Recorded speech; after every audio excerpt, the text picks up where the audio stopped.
Hello and welcome students. In previous video I had explained you what is a verb and the structure and usage of simple present tense, present continuous tense, present perfect tense and present perfect continuous tense. And in this video I shall explain you the structure and usage of simple past tense. Affirmative sentences, subject plus second form of verb. For making affirmative sentences हम use करते हैं subject के साथ verb की second form and for making negative sentences we use subject plus did not plus first form of verb. Negative sentences बनाने के लिए हम सब्जेक्ट के साथ डिड नॉट का यूज़ करते हैं और वर्ब की फर्स्ट फॉर्म आती है। And for making interrogative sentences we use did plus subject plus first form of verb question mark. Interrogative sentences बनाने के लिए हम डिड के साथ subject plus first form of verb use करते हैं। अब ये कहाँ यूज़ होते हैं? Let's see the usage of simple past tense to describe an event action that happened in the past. उस इवेंट या एक्शन को बताने के लिए जो पास्ट में हो चुका। For example, she went to Delhi yesterday. Did you enjoy the film? India defeated Pakistan in 1971. To describe a habitual or repeated action in the past. एक habitual repeated action को जो कि past में हो चुका उसको बताने के लिए। I played football as a child. My brother never told a lie. Past continuous tense. First of all, we will see the structure of past continuous tense.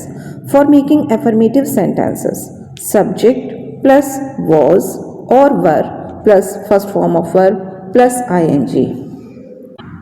अगर सब्जेक्ट सिंगुलर होगा जैसे ही, शी या किसी पर्सन का name होगा तो उस condition में हम was का यूज़ करेंगे।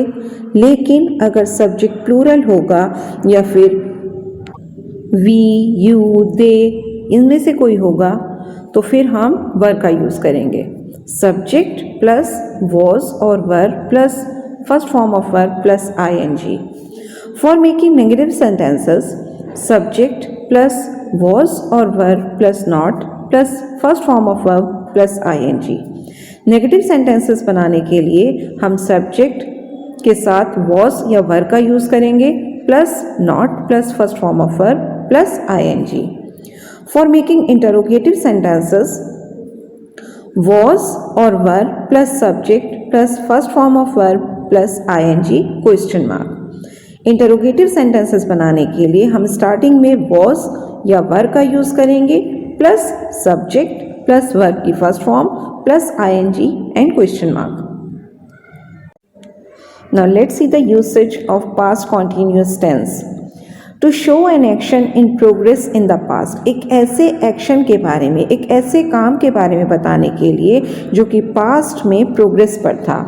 For example, the children were playing games in the ground. She was waiting for her brother. To show the continuity of two और more actions at the same time in the past.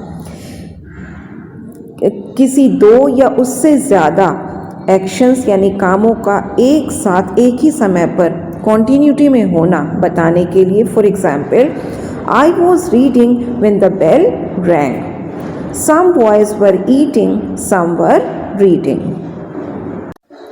Next is past perfect tense. First of all we will see the structure of past perfect tense. For making affirmative sentences, subject plus had plus verb की third form. Affirmative sentences बनाने के लिए subject चाहे singular हो या plural हम उसके साथ हेड का यूज़ करेंगे और वर्ब की third form. Negative sentences, subject plus had plus not plus third form of verb.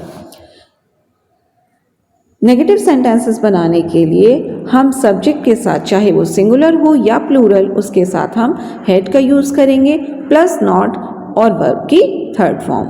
For making interrogative sentences, head plus subject plus third form of verb question mark. Interrogative sentences बनाने के लिए had के साथ हम subject का use करेंगे, चाहे वो प्लूरल हो चाहे वो सिंगुलर हो, और वर्ब की third form question mark. Uses to describe an action in the remote past, एक ऐसे काम के बारे में बताने के लिए जो कि पास्ट में बहुत पहले हो चुका।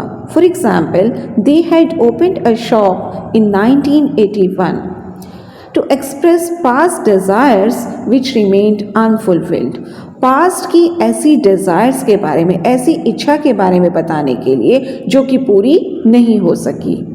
For example, if only I had pass the examination.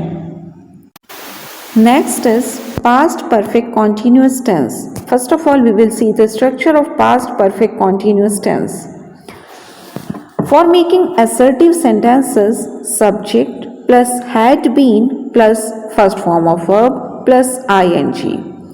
Assertive sentences बनाने के लिए सब्जेक्ट के साथ, चाहे वो सिंगुलर हो चाहे वो प्लूरल हो, हम हैड बीन का यूज करेंगे प्लस वर्ब की first form plus ing. For making negative sentences, subject plus had not been plus first form of verb plus ing. Negative sentences बनाने के लिए हम सब्जेक्ट के साथ, चाहे वो सिंगुलर हो या प्लूरल हो, हम हैड नॉट बीन का यूज करेंगे प्लस वर्ब की फर्स्ट फॉर्म आएगी plus ing. For making interrogative sentences, had plus subject plus been plus verb की first form plus ing. Interrogative sentences बनाने के लिए हम हैड के साथ, चाहे सब्जेक्ट सिंगुलर हो या प्लूरल, हम बीन प्लस वर्ब की फर्स्ट फॉर्म प्लस ing का यूज करेंगे। Uses for actions started at a given time in the past and continued up to another time in the past. ऐसे actions, ऐसे कामों के बारे में बताने के लिए जो पास्ट में एक गिवन टाइम पर शुरू हुए और दूसरे टाइम तक जारी रहे, कंटिन्यू रहे। She had been doing job in a school for 5 years before she went abroad.